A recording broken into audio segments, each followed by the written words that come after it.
नमस्कार विद्यार्थी मित्रांनो. मराठी नोकरी यूट्यूब चॅनलवर आपल्या सर्वांचं स्वागत आहे. आज आपण या व्हिडिओमध्ये एम-पी-एस-सी पॅटर्ननुसार जी तलाठी भरती होणार आहे 2026 ची, त्यासाठी महत्त्वाचे असणारे 20 प्रश्न आपण या व्हिडिओमध्ये घेत आहोत. हे जे प्रश्न आहेत हे पूर्णपणे एम-पी-एस-सी पॅटर्नवरती आधारित प्रश्न असणार आहेत. हा आपला व्हिडिओ क्रमांक 8वा आहे आणि यापूर्वीचे जे 7 व्हिडिओज आहेत त्या सर्वांच्या लिंक्स मी तुम्हाला डिस्क्रिप्शनमध्ये दिलेल्या आहेत. आपल्याला प्रत्येक व्हिडिओची पी-डी-एफ जर डाउनलोड करायची असेल, तर मराठी नोकरी या नावानं आपलं टेलिग्राम चॅनल आहे. सोबतच आपलं WhatsApp चॅनल देखील आहे. त्या दोघांच्याही लिंक्स मी तुम्हाला डिस्क्रिप्शनमध्ये दिल्या आहेत. त्या ठिकाणी जाऊन आपण त्यांना जॉइन करा. म्हणजे आपल्याला प्रत्येक व्हिडिओची पी-डी-एफ अगदी फ्रीमध्ये उपलब्ध करून दिलेली आहे. आणि मित्रांनो, चॅनलवरती जर नवीन असाल, तर लगेच आपल्या चॅनलला सबस्क्राईब करून ठेवा. चला तर व्हिडिओला सुरुवात करूया. तर पहा आपला प्रश्न पहिला आहे. पूर्वशालेय शिक्षण आणि नाव नोंदणी सुविधा हे सर्व शिक्षा अभियानाच्या या उद्देशाची अंमलबजावणी कोणते मंत्रालय करते? महत्त्वाचा असणारा प्रश्न आहे. या व्हिडिओमध्ये आपण जेवढे 20 प्रश्न घेतलेले आहेत, हे प्रत्येक प्रश्न आपल्याला एम-पी-एस-सीमध्ये प्री आणि मेन्समध्ये विचारलेला आहे. त्यामुळे आपण हा प्रश्न घेतलेला आहे. प्रश्न परत एक वेळा पहा. पूर्वशालेय शिक्षण आणि नाव नोंदणी सुविधा सर्व शिक्षा अभियानाच्या या उद्देशाची अंमलबजावणी कोणतं मंत्रालय करतं? तर या प्रश्नाचं योग्य उत्तर होईल ऑप्शन क्रमांक 2, महिला व बाल विकास मंत्रालय या कामाची अंमलबजावणी करतं किंवा या उद्देशाची अंमलबजावणी करतं. ऑप्शन क्रमांक 2 आपलं या प्रश्नाचं उत्तर होईल. यानंतरचा प्रश्न आहे. साबर आणि हातमती या दोन नद्यांचा प्रवाह एकत्र आल्यानंतर पुढे डॅश या नावाने ओळखला जातो. सर्वात महत्त्वाचा असणारा प्रश्न आहे. भारत नदी प्रणाली या घटकावरचा हा इम्पॉर्टंट असणारा प्रश्न आहे. आपल्याला दोन नद्या दिलेल्या आहेत, साबर आणि दुसरी आहे हातमती. या दोन नद्यांचा जो प्रवाह आहे तो एकत्र आल्यानंतर त्या प्रवाहाला कोणत्या नावाने ओळखलं जातं? तर या प्रश्नाचं योग्य उत्तर होईल ऑप्शन क्रमांक 2, त्याला साबरमती नदी म्हणून ओळखलं जातं. पर्याय क्रमांक 2 आपलं उत्तर होईल. मग यामध्ये एक पॉइंट आहे, तो पॉइंट समजावून घ्या. राजस्थानमधील अरवली पर्वतरांगेत उगम पावणारी साबर नदी आणि पुढे तिला मिळणारी हातमती नदी या दोन नद्यांचा संगम झाल्यानंतर त्या प्रवाहाला साबरमती हे नाव देण्यात आलेलं आहे किंवा साबरमती नावानं तिची ओळख आहे. ऑप्शन क्रमांक 2 आपलं उत्तर असेल. प्रश्न तिसरा आहे. खालीलपैकी कोणत्या प्रक्रियेमुळे पांढऱ्या प्रकाशाचे त्याच्या घटक रंगात विभाजन होते जेव्हा ते लोलकामधून, लोलक म्हणजे काय तर प्रिझम, मराठी शब्द लक्षात ठेवा लोलक आहे आणि इंग्रजी शब्द प्रिझम आहे, तर ते लोलकामधून बाहेर पडतात. इम्पॉर्टंट असणारा प्रश्न आहे. आपल्याला एक प्रकारे इथे एक व्याख्या विचारण्यात आलेली आहे. खालीलपैकी अशी कोणती प्रक्रिया आहे की त्या प्रक्रियेमुळे पांढऱ्या प्रकाशाचं किंवा पांढऱ्या लाईटचं त्याच्या घटक रंगात विभाजन होतं आणि ते प्रिझममधून बाहेर येतं? तर या प्रश्नाचं योग्य उत्तर होईल ऑप्शन क्रमांक 3, तर त्याला डिस्पर्शन असं म्हटलं जातं. लक्षात ठेवा, डिस्पर्शन ही व्याख्या थोडीशी महत्त्वाची आहे, समजावून घ्या. तर सर्वात पहिल्यांदा आपण समजून घेऊया डिस्पर्शन. जेव्हा पांढरा प्रकाश लोलकामधून बाहेर जातो किंवा प्रिझममधून जातो, तेव्हा त्याचे वेगवेगळ्या रंगाच्या 7 घटकामध्ये विभाजन होतं. तर ते कोणकोणते विभाजन आहेत ते पहा किंवा ते कोणते रंग आहेत ते पहा. तांबडा, नारंगी, पिवळा, हिरवा, निळा, पारवा, जांभळा. म्हणजे त्याला म्हणतात ROYGBIV.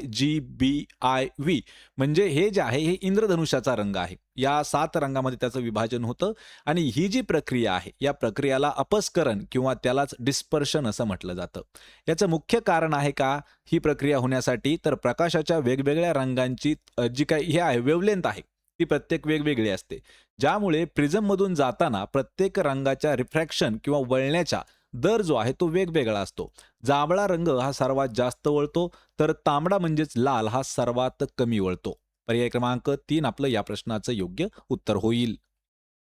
यानंतरचा प्रश्न आहे. खालीलपैकी कोणत्या प्रदेशात चौकोनी म्हणजेच ठोकळाकृती प्रारूप असणाऱ्या वसाहती आढळतात? पहा, चौकोनी किंवा ठोकळाकृती प्रारूप असणाऱ्या वसाहती कोणत्या प्रदेशामध्ये आढळून येतात? हा प्रश्न आतापर्यंत आपल्याला 3 वेळा विचारण्यात आलेला आहे, त्यामुळे आपण हा मुद्दाम प्रश्न घेतला आहे. तर या प्रश्नाचं योग्य उत्तर होईल ऑप्शन क्रमांक 3, तर वाळवंटी आणि निम ओसाड जो प्रदेश आहे, तर या प्रदेशामध्ये सर्वात जास्त करून चौकोनी आणि ठोकळाकृत प्रारूप असणाऱ्या वसाहती आढळून येतात. मग याच्यावरती एक पॉइंट आहे, तो समजावून घ्या. वाळवंटी भागात येणारी धुळीची वादळे, वावटळ तसेच चोरी किंवा प्राण्यांपासून संरक्षणाच्या दृष्टीने वसाहतींच्या चारही बाजूंना उंच तटबंदी त्यालाच संरक्षण भिंत असतं आणि त्यामुळे ही जी आहे ही चौकोनी किंवा ठोकळाकृती दिसत असते. पर्याय क्रमांक 3 आपलं या प्रश्नाचं उत्तर होईल. यानंतरचा प्रश्न आहे, नवी अखिल भारतीय सेवा निर्माण करण्यासाठी शिफारस करण्याचा अधिकार कोणाकडे आहे? महत्त्वाचा असणारा प्रश्न आहे. आत्तापर्यंत आपल्याला हा प्रश्न 2 वेळा विचारण्यात आलेला आहे. नवी एखादी अखिल भारतीय सेवा निर्मिती करण्यासाठी किंवा निर्माण करण्यासाठी शिफारस करण्याचा जो अधिकार आहे, तो कोणाचा असतो? तर तो असतो पहा राज्यसभेचा. म्हणजेच पर्याय क्रमांक 2 आपलं या प्रश्नाचं योग्य उत्तर होणार आहे. याच्यावरती आपण काही महत्त्वाचे पॉइंट्स आहेत ते पाहणार आहोत. तर पॉइंट्समध्ये पहा, भारतीय संविधानातील कलम 312 हे त्या संबंधातील आहे आणि 312 कलमानुसार जर राज्यसभेने उपस्थित असणाऱ्या मतदान करणाऱ्या सदस्यांपैकी कमीत कमी 2/3 बहुमताने ठराव संमत केला की राष्ट्रीय हित लक्षात घेता नवीन अखिल भारतीय सेवा सुरू करणे आवश्यक आहे. तर संसद कायद्यामध्ये नवीन सेवा निर्माण करू शकते. यासाठी विशेष अधिकार कोणता आहे? तर हा अधिकार केवळ राज्यसभेलाच देण्यात आलेला आहे. लोकसभेला असा ठराव मांडण्याचा कोणताही थेट अधिकार येत नाही. यामध्ये महत्त्वाची एक टीप किंवा नोट आहे ती पाहून घ्या. सध्या आपल्या भारतामध्ये 3 अखिल भारतीय सेवा आहेत. त्यामध्ये पहिली आहे IAS, ज्याला भारतीय प्रशासकीय सेवा असं म्हणतात, आणि दुसरी आहे IPS, भारतीय पोलीस सेवा, आणि तिसरी आहे IFS, भारतीय वनसेवा. आणि हे जे आहे IFS, तर हे 1966च्या कलम 300 अंतर्गत स्थापन करण्यात आलेले आहे. यानंतरचा प्रश्न आहे, भारतीय राज्यघटनेच्या कोणत्या अनुच्छेदान्वये सरकार नागरिकांच्या आरोग्याच्या हिताच्या दृष्टीने अंमली पदार्थांच्या खरेदी व विक्रीवरती प्रतिबंध घालू शकते?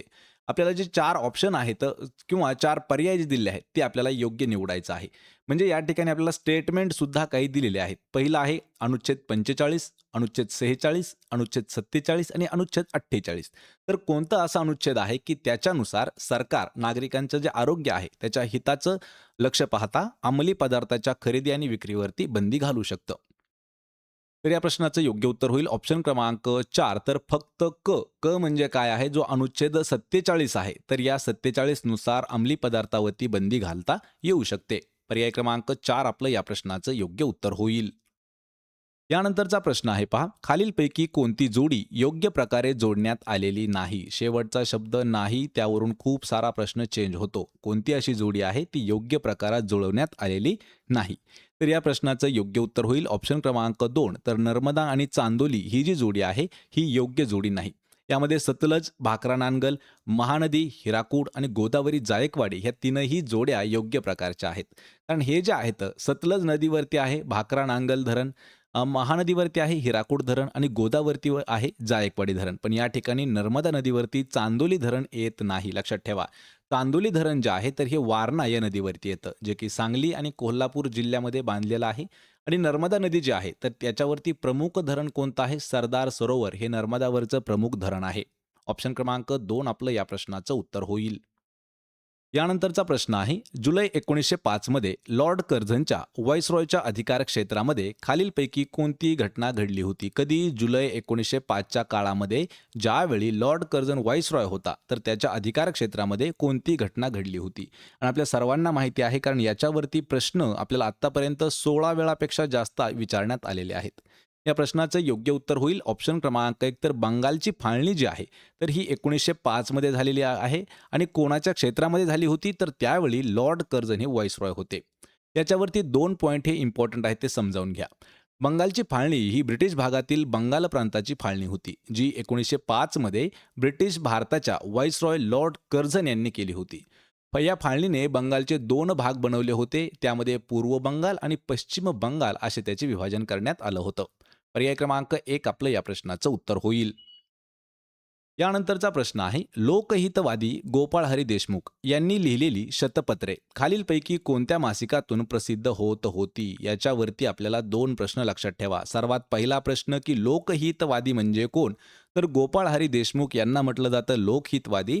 आणि त्यांनी जी लिहिलेली शतपत्रे होते ती कोणत्या मासिकामधून प्रकाशित होत होती? तर ते होत होती प्रभाकर नावाचं एक मासिक होतं, त्या मासिकातून प्रकाशित होते. पर्याय क्रमांक 1 आपलं या प्रश्नाचं उत्तर होईल. यानंतरचा प्रश्न आहे, संपूर्ण भारताच्या भूमीवर नागरिकात समान नागरी संहिता प्रस्थापित करण्यासाठी प्रयत्न केले जावेत असे घटनेच्या कोणत्या कलमाद्वारे राज्याच्या धोरणांच्या मार्गदर्शक तत्वात सांगण्यात आलेले आहे? महत्त्वाचा असणारा प्रश्न आहे. आपल्याला या ठिकाणी असं कलम विचारलं आहे की कोणत्या कलमामध्ये किंवा कशामध्ये समान नागरी संहिता हे सांगण्यात आलं आहे? तर या प्रश्नाचं योग्य उत्तर होईल ऑप्शन क्रमांक 1 कलम 44 यामध्ये सांगण्यात आलेलं आहे. पर्याय क्रमांक 1 आपलं या प्रश्नाचं उत्तर असेल. यानंतरचा प्रश्न आहे खालीलपैकी कोणत्या प्राणी समूहाने किंवा प्राण्यांच्या समूहांनी प्रथमतः जमिनीवर जीवनाचा अवलंब केला होता. यामध्ये पहा 4 प्राणी आहेत: सरपटणारे प्राणी, उभयचर प्राणी, सस्तन प्राणी आणि पक्षी म्हणजेच उडणारे प्राणी. तर यांच्यापैकी असा कोणता प्राणी समूह होता की ज्याने सर्वात पहिल्यांदा जमिनीवरती जीवनाचा अवलंब केला? तर या प्रश्नाचं योग्य उत्तर होईल ऑप्शन क्रमांक 4 तर फक्त ब म्हणजे काय आहे तर उभयचर प्राणी जे आहेत यांनी सर्वात पहिल्यांदा जमिनीवरती जीवनाचा अवलंब केला होता. पर्याय क्रमांक 4 आपलं या प्रश्नाचं योग्य उत्तर होईल. त्यानंतरचा प्रश्न आहे राज्यपक्षी, राज्यप्राणी याचप्रमाणे राज्य सूक्ष्मजीव अधिकृतपणे घोषित करणारे भारतातील पहिले राज्य कोणते ठरलेले आहे? सर्वात महत्त्वाचा असणारा प्रश्न आहे. करंट अफेअर्स 2026 मधला हा प्रश्न आहे. कारण हा प्रश्न आपल्याला पोलीस भरती जी झाली 2026ची त्यामध्ये सुद्धा विचारण्यात आलेला आहे. प्रत्येक पहा काही राज्य असे आहेत की त्यांना राज्यपक्षी असतो, राज्य प्राणी असतो. पण खालीलपैकी असं एक राज्य आहे की त्यांनी स्वतःचा राज्य सूक्ष्मजीव सुद्धा अधिकृतपणे घोषित केलेला आहे. आणि असं भारतातील कोणतं राज्य ठरलं आहे? तर या प्रश्नाचं योग्य उत्तर होईल ऑप्शन क्रमांक 1 केरळ हे जे राज्य आहे हे भारतातील आपल्या पहिल्या क्रमांकाचं राज्य ठरलं आहे ज्याने राज्य सूक्ष्मजीव हा घोषित केलेला आहे. ऑप्शन क्रमांक 1 आपलं या प्रश्नाचं उत्तर होईल. त्यानंतरचा प्रश्न आहे काँग्रेसच्या कोणत्या अधिवेशनामध्ये इंडिया खादी बोर्डची स्थापना करण्यात आलेली होती? हा सुद्धा प्रश्न आपल्याला मेन्स एक्झाममध्ये विचारण्यात आला होता. कोणतं असं अधिवेशन होतं की त्या अधिवेशनामध्ये इंडिया खादी बोर्ड याची स्थापना करण्यात आली? तर या प्रश्नाचं योग्य उत्तर होईल ऑप्शन क्रमांक 3 काकीनाडा अधिवेशन जे भरलं 1923 मध्ये तर त्यामध्ये करण्यात आली होती इंडिया खादी बोर्डाची स्थापना. याच्यावरती महत्त्वाचे 2 ते 3 पॉईंट्स आहेत ते पाहून घ्या. सन 1923 मध्ये अखिल भारतीय काँग्रेस कमिटीचे वार्षिक अधिवेशन हे आंध्र प्रदेशातील पूर्व गोदावरी या जिल्ह्यामधील काकीनाडा या ठिकाणी भरलं होतं. आणि हे अधिवेशन 28 डिसेंबर 1923 ते 1 जानेवारी 1924 या काळामध्ये भरलं होतं. त्याचे अध्यक्ष कोण होते? मौलाना मोहम्मद अली हे त्याचे अध्यक्ष ठरले होते. ऑप्शन क्रमांक 3 आपलं या प्रश्नाचं उत्तर असेल. त्यानंतरचा प्रश्न आहे राईचा पर्वत करणे. खाली दिलेल्या पर्यायांपैकी योग्य पर्याय आपल्याला निवडायचा आहे. या ठिकाणी आपल्याला एक वाक्प्रचार दिलेला आहे. मित्रांनो लक्षात ठेवायचे की जी तलाठी भरती असेल किंवा जे MPSC पॅटर्न जरी असला तर त्यामध्ये वाक्प्रचार, म्हणी, समानार्थी शब्द, विरुद्धार्थी शब्द हे मराठी घटकामध्ये सर्वात जास्त विचारण्यात आलेले आहेत. त्यामुळे आपण वाक्प्रचार घेतलेले आहेत एकूण 500 वाक्प्रचार घेतलेले आहेत आणि त्यांचे अर्थसुद्धा घेतले आहेत. तो व्हिडिओ डिस्क्रिप्शनमध्ये त्याची लिंक मी तुम्हाला दिलेली आहे. त्यातीलच हा एक प्रश्न आहे राईचा पर्वत करणे. त्याला काय म्हटलं जातं? तर ऑप्शन क्रमांक 3 एखादी गोष्ट क्षुल्लक असताना म्हणजे लहान गोष्ट असताना त्या गोष्टीचा विपर्यास करून सांगणे. म्हणजे एखादी लहान गोष्ट जर असेल तर ती समोरच्याला मोठी करून सांगणे म्हणजे लहानाचं मोठं किंवा राईचा पर्वत करणे. पर्याय क्रमांक 3 आपलं या प्रश्नाचं उत्तर होईल. मग याच्यावरती काय आपण महत्त्वाचे पॉईंट देखील पाहूया. पहा वाक्प्रचार आणि त्यांचे अर्थ. रक्ताचे पाणी करणे त्याचा अर्थ होतो अतिशय मेहनत करणे. शून्यातून विश्व निर्माण करणे म्हणजे परिस्थिती नसताना एखादी गोष्ट साध्य करून दाखवणे किंवा ध्येय गाठून दाखवणे. तुणतुणे वाजवणे म्हणजे एकच गोष्ट पुन्हा पुन्हा सांगत बसणे. यानंतरचा प्रश्न आहे भांडवलशाही युगाचा अग्रदूत म्हणून ओळखले जाणारे आणि महाराष्ट्रात आर्थिक राष्ट्रवादाचा पाया घालणारे महाराष्ट्रातील खालीलपैकी विचारवंत कोण आहेत? हा देखील महत्त्वाचा प्रश्न आहे. आपल्याला 2 प्रश्न एकाच प्रश्नामध्ये ॲड केले आहेत. भांडवलशाही युगाचा अग्रदूत म्हणून कोणाला ओळखलं जातं आणि त्यांनाच महाराष्ट्रात आर्थिक राष्ट्रवादाचा पाया घालणारे व्यक्ती म्हणून सुद्धा ओळखलं जातं. तर ते आहेत पहा रामकृष्ण विश्वनाथ. ऑप्शन क्रमांक 4 आपलं या प्रश्नाचं योग्य उत्तर होणार आहे. याच्यावरती मित्रांनो प्रश्न आपल्याला 2016 मध्ये विचारण्यात आला होता लक्षात ठेवा. त्यामुळे आपण हा प्रश्न घेतलेला आहे. यानंतरचा प्रश्न आहे डॅशच्या नागरिकत्व अधिनियमानुसार भारतीय नागरिकत्वाचे संपादन आणि निश्चितीकरण केले जाते. म्हणजे कोणत्या नागरिकत्व अधिनियमानुसार भारतीय नागरिकत्वाचं संपादन किंवा निश्चितीकरण केलं जातं? तर या प्रश्नाचं योग्य उत्तर होईल ऑप्शन क्रमांक 3 जो 1955 मध्ये नागरिकत्व अधिनियम जो निघाला त्यामध्ये महत्त्वाचे पॉईंट्स आहेत ते समजावून घ्या. 1955च्या नागरिकत्व अधिनियमानुसार भारतीय नागरिकत्वाचं संपादन आणि निश्चितीकरण केलं जातं. नागरिकत्व कायदा 1955 हा भारताचा नागरिकत्व मिळवणे, त्याचे नियम आणि रद्द करण्याबाबत विस्तृत विवेचन करणारा कायदा आहे. या कायद्यामुळे एक भारताचं एक नागरिकत्व मिळतं. म्हणजेच भारताचे नागरिकत्व असलेली व्यक्ती इतर कोणत्याही दुसऱ्या देशाची नागरिक होऊ शकत नाही. पर्याय क्रमांक 3 आपलं या प्रश्नाचं उत्तर होईल. यानंतरचा प्रश्न आहे, दामोदर चाफेकर आणि डॅश यांनी society for the protection of Hindu religion स्थापन केलेली आहे. महत्त्वाचा असणारा प्रश्न आहे मित्रांनो. हा प्रश्न आत्तापर्यंत आपल्याला 4 वेळापेक्षा जास्त विचारण्यात आला होता. पण त्या ठिकाणी चाफेकर बंधू असा उल्लेख केला होता आणि या ठिकाणी आपल्याला दामोदर चाफेकर आणि कोणी society for the protection of Hindu religion स्थापन केलं असं विचारलं आहे.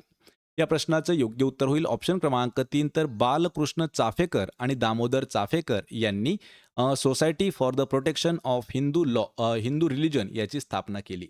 पर्याय क्रमांक 3 आपलं या प्रश्नाचं योग्य उत्तर होणार आहे. याच्यावरती महत्त्वाचा एक पॉईंट सुद्धा आहे तो पहा. याची जी स्थापना आहे ती 1894 मध्ये पुणे या ठिकाणी चाफेकर बंधू यामध्ये दामोदर चाफेकर, बालकृष्ण चाफेकर आणि वासुदेव चाफेकर या तिघांनी मिळून स्थापना केलेली आहे. वर्ष लक्षात ठेवा 1894 हे वर्ष आहे. पर्याय क्रमांक 3 आपलं या प्रश्नाचं उत्तर होईल. मग आपल्याला कधी कधी प्रश्न जे विचारलं जातं चाफेकर बंधू तर त्यामध्ये कोण कोण 3 आहेत ते लक्षात ठेवा. दामोदर, बालकृष्ण आणि वासुदेव चाफेकर हे 3 बंधू येतात चाफेकर बंधूमध्ये. यानंतरचा प्रश्न आहे, संसदेने पारित केलेल्या एका कायद्यान्वये केंद्रीय प्रशासकीय न्यायाधिकरणाची स्थापना करण्यात आली आहे. खालीलपैकी कोणत्या वर्षी ती स्थापना करण्यात आली आहे? प्रश्न महत्त्वाचा आहे. संसदेने पारित केलेला एक कायदा होता आणि त्या कायद्याच्या अन्वये केंद्रीय प्रशासकीय न्यायाधिकरणाची स्थापना करण्यात आली. ते वर्ष कोणतं आहे? ते वर्ष होतं ऑप्शन क्रमांक 4 1985 या वर्षी ती स्थापना झालेली आहे. मग याचे काही महत्त्वाचे पॉईंट्स आहेत ते पाहून घ्या. केंद्रीय प्रशासकीय न्यायाधिकरण त्याला म्हटलं जातं सेंट्रल ॲडमिनिस्ट्रेटिव्ह ट्रिब्युनल, त्याला कॅट असं म्हटलं जातं. तर याची स्थापना 1 नोव्हेंबर 1985 रोजी करण्यात आली. भारतीय संविधानातील कलम 323A अंतर्गत संसदेने प्रशासकीय न्यायाधिकरण कायदा 1985 संमत केला, ज्याद्वारे ती स्थापना करण्यात आली होती. पर्याय क्रमांक 4 आपलं या प्रश्नाचं उत्तर होईल. यानंतरचा प्रश्न आहे, इन्सुलिन रक्तातील साखरेचे प्रमाण कसे कमी करते? या ठिकाणी आपल्याला 4 विधानं दिलेली आहेत. पहिलं आहे रक्तातील साखर शोषून घेऊन, ग्लायकोजन तयार करून, प्रथिने संश्लेषण करून आणि चरबीची साठवण करून. तर यांच्यापैकी कशा पद्धतीने इन्सुलिन जे आहे हे रक्तातील साखरेचं प्रमाण कमी करत असतं? आणि या प्रश्नाचं योग्य उत्तर होईल ऑप्शन क्रमांक 4 तर अ, ब, क आणि ड. म्हणजे काय आहे तर कोणते कोणते कमी करतं पहा, कशा कशा पद्धतीने इन्सुलिन रक्तामधील साखर कमी करतं. तर पहिला घटक आहे रक्तातील साखर शोषून घेऊन, ग्लायकोजन तयार करून, प्रथिने संश्लेषण करून आणि चरबीची साठवण करून. हे 4ही गोष्टी करून रक्तातील साखरेचं प्रमाण कमी होतं. पर्याय क्रमांक 4 आपलं या प्रश्नाचं उत्तर असेल. यानंतरचा प्रश्न आहे, कोणत्या तारखेला भारताच्या सर्वोच्च न्यायालयाने भारताच्या सरन्यायाधीशांच्या कार्यालयाला माहिती अधिकार, त्याला RTI आपण म्हणतो, तर माहिती अधिकार अधिनियमाच्या कक्षेत आणण्याचा दिल्ली उच्च न्यायालयाचा निर्णय हा उचलून धरला होता? महत्त्वाचा असणारा प्रश्न आहे. प्रश्न मित्रांनो इम्पॉर्टंट आहे, कारण 2023 मध्ये सुद्धा हा प्रश्न आपल्याला विचारण्यात आला होता. आणि या प्रश्नाचं योग्य उत्तर होणार आहे ऑप्शन क्रमांक 1 तर 13 नोव्हेंबर 2019 या तारखेला भारताच्या सर्वोच्च न्यायालयाने भारताच्या सरन्यायाधीशांचं जे कार्यालय आहे माहितीचा अधिकार अधिनियमाच्या कक्षेत आणण्याचा दिल्ली न्यायालयाचा जो निर्णय होता तो उचलून धरला होता. आणि माहितीचा अधिकार अधिनियम 2005चा आहे. हा भारताच्या संसदेने तयार केलेला महत्त्वाचा एक कायदा देखील आहे. ऑप्शन क्रमांक 1 आपलं उत्तर होईल. तर मित्रांनो, हे होते महत्त्वाचे 20 प्रश्न. आपल्याला या 20 प्रश्नापैकी किती प्रश्नाची उत्तरं देता आली हे मला कमेंट करून नक्की सांगा.